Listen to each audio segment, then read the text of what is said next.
KTO Radio présente À haute voix, la lecture intégrale des œuvres spirituelles majeures.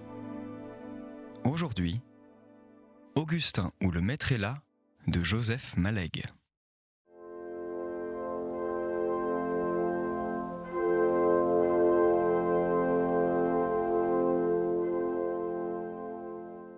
Non, fit-il d'une brusquerie cordiale et presque camarade, qui ne dut pas lui déplaire.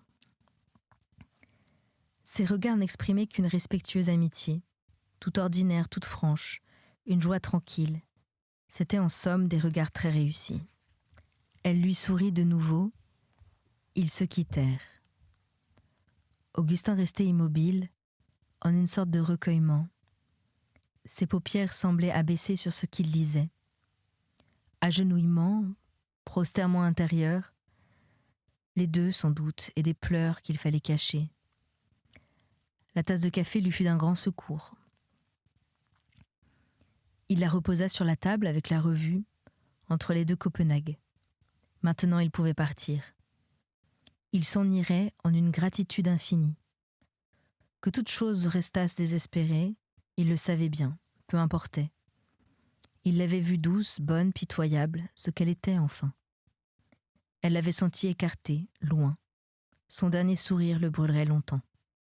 Entre lui et Madame Desgresses des Sablons, des groupes de meubles et de jambes dessinaient un long chemin sinueux. Au premier pas qui fit Augustin, la haute porte double s'ouvrit sur le hall d'entrée. Ce qui s'introduisit d'abord par ce rectangle soudain, ce fut un domestique dont la figure inerte prolongea le vestibule. Un monsieur gras, presque jeune, solennel, vint ensuite, qui fit, en clignotant 2 pas préliminaires, se logea dans l'œil un monocle et s'immobilisa. Après quoi, ayant donné à son visage par le moyen de cet instrument d'optique une expression raidie et inflexible, il sembla sommer la société présente de lui révéler l'emplacement où se cachait la maîtresse de maison. Sur une réponse invisible, le monocle abandonné à lui-même tomba d'une chute verticale heureusement arrêtée par une moire de soie, et perdit dès lors toute importance et tout intérêt. On n'en parlera plus. Les pas maintenus en réserve reprirent leur cours et le portèrent cette fois vers Madame Desgresses des Sablons, cependant que son visage, par sa dureté de pierre, avertissait les personnes qui, se trouvant sur son chemin, auraient été tentées d'intervenir, qu'il ne souffrirait d'elles, au cours de ce trajet, nulle interférence, qui les considérait d'ailleurs comme de simples effigies assises, des sphinx bordant l'avenue où se posaient ses pas. Arrivé à destination, il dessina avec son corps un arc de cercle au bout duquel pendirent, protubérantes, caricaturales, presque détachées de tout le reste, ses lèvres. En même temps, à cette minute précise, comme en l'absence de ses yeux clos et de toute vie sur son visage, ses lèvres se trouvaient la seule expression possible de son âme. Il lui fut donné par leur intermédiaire de poser cette âme en un grand recueillement sur la longue main parfaitement belle que Madame Desgresses lui abandonna avec un ennui exquis. Ceci fait, demi-incliné, sans prendre le temps de se redresser, il salua de la même manière la vieille douairière qu'il appela ma tante, et envoya droite et gauche vers les autres dames qui reposaient là, un oblique geste d'œil rapide, furtif et vitrifié. Après quoi enfin, heureusement déchargé d'une responsabilité immense, il tourna de 180 degrés, se trouva face à face avec M. Desgresses des Sablons venu devant lui, qu'il appela mon oncle, ne fut plus que poignées de main, épanouissement, frétillement, clignotement et sourire, qui ordonnèrent par rapport à l'idée abstraite du devoir accompli, les précoces petites rides de son gras visage vieilli et jeunet. Ce fut un soulagement général. Le grand salon reprit sa vie, le groupe des dames sa calme mobilité. « Je m'excuse encore, disait-il. J'arrive 2 heures trop tard. Je viens de parcourir depuis ce matin 390 kilomètres. » Il expliquait des moyennes et des itinéraires. Il avait commis l'erreur de passer par la nationale en rechargement. on ne l'y reprendrait plus. C'est vers ce moment qu'Augustin, terminant lui aussi un voyage, mais plus court, débarquait près de Madame Desgrais des Sablons et se heurtait au monsieur Gras. « Monsieur Méridier » nomma Madame Desgrais des Sablons avec l'indolence dont elle eût dit n'importe quoi. Comme elle ne présentait pas l'autre, réservant en général à ces formalités un accomplissement distraitement lassé et paresseusement incomplet, il se présenta lui-même. Vicomte Olivier de Louviers-Bolny. Un ancien souvenir bien connu d'Augustin, le jeune homme aux 13 idées que son père préparait autrefois au baccalauréat. Augustin se rappela subitement avoir entendu à peu près ce nom pour le vieux monsieur Chevalin et la douairière. Cherchant que lui dire, il put mettre la main sur un marquis de Louviers-Bolny, ambassadeur à Vienne, aux environs de 18. Il parla de papiers de famille, d'un grand-oncle, marquis actuel, d'une assez belle collection de quelque chose. Le vicomte se mit une main derrière le dos, regarda tomber son pantalon sur ses guêtres, toussa, fixa l'air au-dessus de son interlocuteur sans desserrer ses lèvres. Ses yeux se mélancolisèrent, prirent du vague. Comme Augustin ne le quittait pas malgré tous ses avertissements, et qu'aucun tiers ne se trouvait là pour couvrir sa fuite, avec un dernier geste qui tenait de l'indication topographique, de l'excuse et de l'adieu, il murmura « Je pense que je vais saluer mademoiselle de Préfaille que je vois là-bas, près de mon oncle. » Un coup de stylet, fin et profond, frappa Augustin, pénétra la cuirasse. Le maître d'hôtel, en pas d'un silence savant, parcourait le grand salon à la recherche des tasses à café, posées sur tous les meubles possibles. Immobilisant les cuillères d'une pression de son pouce contre les soucoupes, il portait les tasses avec une fermeté pieuse et les posait sans bruit sur le plateau, comme des petits œufs tout pareils. Quand l'énorme plateau fut complètement garni, il le souleva et l'emporta vers de lointaines issues. Ainsi qu'Augustin, mais avec une bien autre autorité, par une science infaillible et inconsciente, logée tout entière dans ses muscles, il choisissait au milieu des invités et des meubles, sans paraître les voir, des clairières désencombrées, tandis que la double courbe de ses bras de chaque côté d'une épine dorsale immobile et ployée témoignait d'une haute technicité.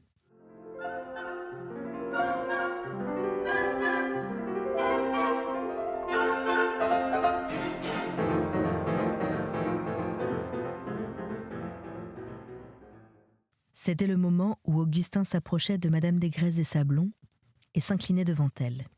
« Mais est-ce que vous nous quittez déjà, monsieur ? Quelle mauvaise idée !» Avec cette correction grammaticale méticuleuse et articulée, qui n'était qu'une des formes de sa calme possession de soi. Nous élevons contre elle les plus fortes objections. Rasseyez-vous. Et même, je crois, asseyez-vous. Mettez-vous en frais. Soyez le plus aimable que vous pourrez. Plaisez-nous extrêmement. Augustin admira la surprenante et impérieuse amabilité de cet ordre, où, par une sorte de chef-d'œuvre, toutes les nuances de l'intérêt que lui portait une grande dame se trouvaient indiquées avec une délicatesse qui le faisait croire né de sa fantaisie et de son plaisir. Il se voyait dominé par des beaux yeux rieurs et pénétrants, où ne se marquait aucune curiosité, mais un peu d'attente, dont on ne pouvait dire s'il dédaignait de savoir ou s'il savait. Plein d'une bienveillance assez autoritaire, il ne manquait même pas une lointaine sorte d'amusement et de bonté. Ce fut pour Augustin une minute dont il eut consolation et douceur. Après quoi, il la sentit rejoindre le reste des choses qui entouraient Anne, s'ensevelir avec elle dans ce même sentiment général d'à quoi bon, de froid, d'étranger, d'aboli. Il se figea dans les commodes formes mondaines. Hélas, madame, des occupations odieuses mais inexorables, et, comme je suis désolée, mais voici qu'au bout lointain du grand salon, dans ce coin d'où venaient des fumées de Havane, un départ autrement considérable se prépare. Serrant des mains, tournant de tous côtés sa figure hargneuse et futée, l'air d'explorer toutes les cartes d'un jeu, M. Marguillier distribue de droite et de gauche les signes de l'adieu. Il s'avance dans la longue jaquette provinciale et ennoblissante, dont aucun ministère n'a pu le guérir. M. Desgraisses des Sablons l'accompagne. Le profond tapis assourdit l'éclat de ses pas de maître. Mais son visage ? Oh, son visage. Remodelé par la lumière des élections prochaines qu'il porte déjà sur ses méplats, il avance dans une solennité isolante, comme une lune adorée par des idolâtres. « Comment ?» fait Madame Desgraisses des Sablons. « Monsieur le Président nous quitte aussi. Mais comme ils sont ennuyeux, tous ces gens si occupés. » Madame Marguillier, présentant elle-même des signes d'agitation. « Oh mais vous, madame, nous vous retenons jusqu'au thé, nous vous ramènerons, comme ce serait aimable, et mademoiselle Marie-Louise aussi. » Béate et douillette, madame Marguillier s'installa pour jusqu'au thé. Mademoiselle Marie-Louise, rondelette et bonne enfant, sur qui la vie de Paris n'avait pas mordu, sortit de derrière sa mère et y rentra. Tout le salon s'agite dans le bouleversement de cette grande retraite. Anne, déjà tournée vers sa tante qu'elle se prépare à rejoindre, la regarde de loin, tout étonnement et hésitation. La longue élégance de ses bras, les courbes momentanées de sa robe pure et nue, dessinent une manière d'immobile pas de danse dont Augustin, désintéressé désormais et renonçant, maître de son désespoir, bien mieux qu'auparavant, capte en un seul éclair la fugitive et inoubliable beauté. Incliné devant Madame Desgraisses des Sablons, il échange avec elle ces mots gais et charmants qui ne résonnent bien qu'aux alentours des départs. Anne va l'entendre pour la dernière fois. Il termine là une histoire incomparable mais finie. Il désire donner l'impression qu'il s'en va avec reconnaissance, décision, sérénité, comme d'un beau soir de fête, l'œil enchanté encore, mais pour de très longs jours. Il parle, trop bien peut-être, sans ces efforts de modestie dont il est coutumier, détestant qu'on s'occupe de lui, avec tous ses moyens, qui sont vastes en une sorte de fièvre amusée. Il se rappela plus tard qu'il s'agissait de voyages et d'impressions exotiques. Elles n'ont pas besoin, disait-il, de l'aide des langues étrangères, étant émotions pures et sans mots, précisément faites d'inconnu et d'étrangeté. Il ne sut jamais pourquoi ni à quelle occasion ce sujet-là avait surgi. « Adieu, madame, » fit-il à demi-voix, « et encore toute ma gratitude. » Anne, debout derrière sa tante, appuyait ses deux bras nus sur le dossier de la bergère. Elle écoutait Augustin parler. Il eut le temps de revoir la lumière bleue, de s'étonner que ses yeux fussent de nouveau bleu sombre, comme au début du déjeuner et comme autrefois, et qu'il puisse à leur gré changer. En secret, au fond de lui-même, une voix sèchement appréciative demandait « Furs ou va-t-on » Comme je ne la verrai plus, je ne saurai jamais. « Au revoir, monsieur », fit Madame Desgraisses des Sablons, avec une affabilité simple et charmante. « Oh, monsieur, dès à présent, nous attendons monseigneur Herzog pour l'une des semaines prochaines. Vous serez certainement libre de venir. Nous en aurons une vraie joie, et bien entendu, vous nous reviendrez d'ici là. » Augustin fit brusquement. « Je serais profondément ravi, madame. »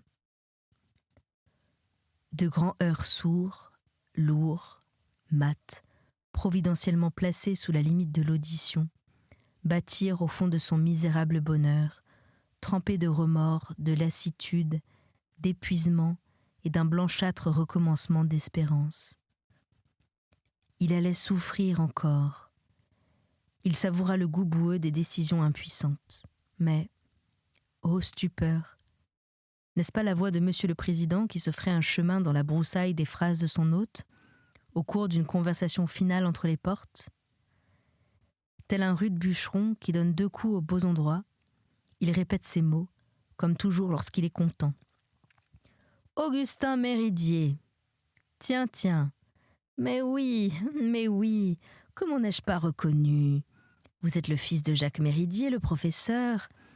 C'est bien ça, c'est bien ça.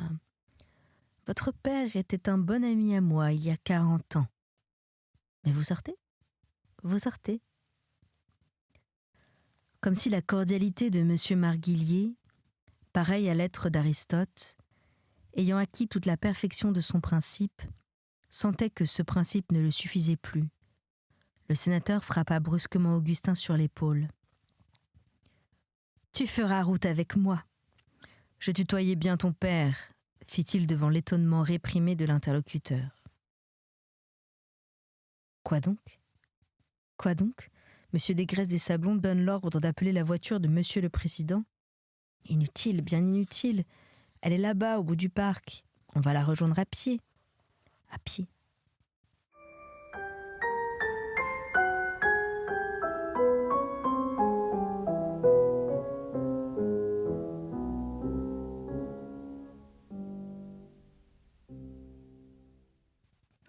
La considération de M. Desgraisses des Sablons pour Augustin a singulièrement monté de température. Augustin fait partie du même groupe virtuel que le sénateur, président du Conseil général, ancien ministre de la Justice, chef réel et occulte du département, vice-président du Sénat, et puis, qui sait après ? Seulement ces gestes n'ont pas encore bien compris comment ils doivent s'ajuster à la situation nouvelle. L'expression des prunelles à fleur de tête, l'huile grasse de la voix, l'avant-bras sur la savante dissimulation du ventre et la froide poignée de main au bout de cet avant-bras, tout cela retarde sur l'empressement de ses pensées, mais ça se rejoindra, ça se rejoindra. « Au revoir, cher monsieur, » dit le sénateur. « Tout à fait enchanté. Et soyez sûr que la combinaison est très viable et que je vais m'y employer. » Elle flotte en l'air, la combinaison. Elle vole, invisible, diabolique, dans le seigneurial vestibule de pierre aux raides coffres anciens. Et tous ensemble, coffres, vestibules et parois de pierre, font comprendre avec un sérieux glacial qu'ils ne s'assimilent pas à la combinaison et se rendormiront pour ne pas la voir, dans leur sommeil et leur passé. Augustin accompagne le vieux sénateur. Il tourne la tête, en passant, vers les corbeilles de roses. Tout le matin lui revient avec leur parfum, des différences sentimentales immenses, le renouvellement de toute sa vie. L'impression totale est d'étrangeté infinie, d'invraisemblance, que toutes ces choses puissent continuer l'état antérieur, vieux de quelques heures.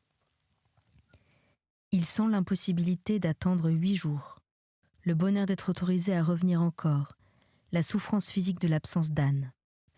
Il en fléchit, en défaille. Il est vrai que ces choses uniques tolèrent des marges. Le recul subit de son âme vers les anciens temps, cette lointaine période de la vie de son père, et ce dur vieil homme rusé qui marche auprès de lui. Le sénateur ignore les corbeilles de roses. Cette voix âpre, hargneuse et disséquante, dont Augustin a palpé le mordant pendant tout le déjeuner, elle se fait entendre adoucie d'amitié. Pour ces grands arrivistes, montés à peu près aussi haut qu'ils peuvent espérer, sans le besoin désormais de la dureté initiale, l'amitié est un luxe qu'ils s'offrent comme tous les autres luxes, sur le tard. Oui, le président avait beaucoup connu son père. Ils mangeaient ensemble, dans la même pension du quartier latin, l'un boursier d'agrégation, l'autre clerc d'avoué. Ça lui avait rendu un sacré service à lui, Marguillier. J'ai vu le droit autrement, et l'histoire, l'art de parler, la psychologie collective, comme disait ton père, et tout. Augustin imaginait aisément tous ces temps d'ancienne Sorbonne. La précision brillante de son père, éclairant ceux qui avaient besoin de sa lumière, désintéressée, se suffisant elle-même comme toute beauté, et l'autre, l'utilisateur, absorbant le travail des autres. Je l'ai retrouvé ici avec joie. Peut-être ne l'ai-je pas assez aidé, il faisait si peu de bruit, il sollicitait si peu. Le cœur d'Augustin se serra. Les convictions religieuses étaient commodes et bienfaisantes, qui permettaient de répondre « Il est maintenant au-dessus de vos offres et de vos secours. Il demanda des nouvelles de Marguillier Gustave et de son frère. L'un tué en Champagne, dit le sénateur avec une sèche tristesse. L'autre, que veux-tu ? Il compte sur son père. À ce moment tomba du ciel, subit et inattendu comme un tonnerre, le choc sous lequel Augustin vacilla. « Cette petite préfaille, fit Marguillier. Elle est bien charmante. Qu'est-ce qu'ils vont en faire ? Augustin, de son mieux, lutta contre l'affolement de sa poitrine. Il craignait que son compagnon ne s'en aperçût. Crainte vaine. Les politiciens d'esprit juriste, même de premier ordre, comme celui-ci, ont une psychologie spontanée directe et dure, qui n'est guère orientée que par leur arrivisme. C'est un puissant faisceau de phare dardé sur l'ennui. Hors du faisceau, nuit totale. Marguillier eût pris pour fatigue et coup de soleil tout trouble qu'il eût pu voir. Le président continua sans se douter de quoi que ce fût. Bien entendu, c'est Desgraisses qui a toute la fortune. Et elle n'est fichtre pas mince.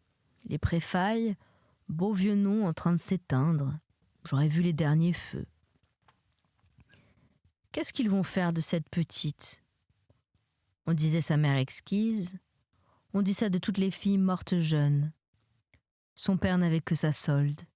Desgraisses a des enfants du premier lit, mariés, et des neveux de tous les côtés, Louvier-Bolny et autres. Suivit un grommellement de grammaire confuse mais de sens clair.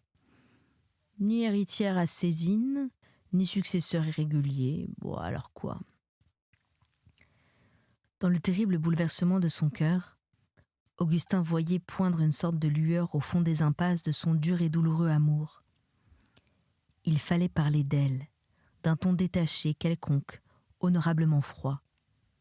Il y avait quelque chose qu'il fallait demander. Ces deux Louvier-Bolny me semblaient pourtant faire avec elle un groupe assez intime. Quelle brise, quel souffle inconnu, quel dieu plein de pitié pousse le président vers la droite réponse comme sur un beau chenal balisé. Non, pas l'impression qu'elle fasse l'erreur de sa tante. Puis, détaillant, gourmand et méthodique, Paul Desgraisses, celui qu'on appelle Desgraisses des Sablons, s'est payé une fille d'une beauté célèbre. Je l'ai connue, à 20 ans. Bon Dieu, qu'elle était brillante et racée et splendide et tout. Elle l'est encore, murmura Augustin, heureux de cet alibi dans son amour. La petite tient d'elle, moins de brillant peut-être, moins de cravache. Plus de charme et plus de touchant. Elle aurait moins de défense et laisserait voir qu'elle n'est pas heureuse. Avec l'autre, tout est voilé. Me demande ce qu'ils en feront. C'était À Haute Voix, une émission de KTO Radio. Aujourd'hui, Augustin ou le maître est là de Joseph Malègue. Lecture, Anne-Céline Pellarini. Captation et réalisation, Aymeric Plouminec et Thibaut Dagalier. Une émission disponible en podcast sur ktoradio.com et sur l'application KTO Radio.